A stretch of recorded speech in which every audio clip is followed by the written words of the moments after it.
公司東主可否獲得基本及其他免稅額？根據香港稅務條例，公司東主透過經營業務賺取嘅利潤須按標準稅率繳納利得稅。2024至2025課稅年度嘅標準稅率係15%。然而，公司東主可以選擇以個人入息課稅方式評稅，從而享受更多免稅額同扣減項目。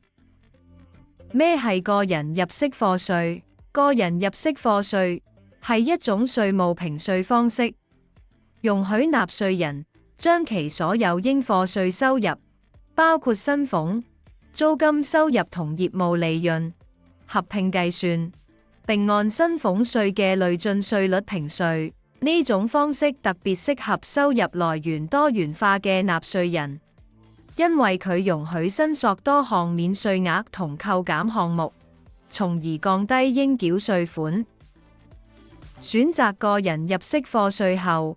公司東主可以申索以下扣減項目：一、租金收入的利息支出；二、認可慈善捐款；三、長者住宿照顧開支；四、居所貸款利息；五、自願醫保計劃保費；六、合資格年金保費及強積金自願性供款；七、住宅租金；八、業務虧損；九、成前年度虧損；十、個人免稅額。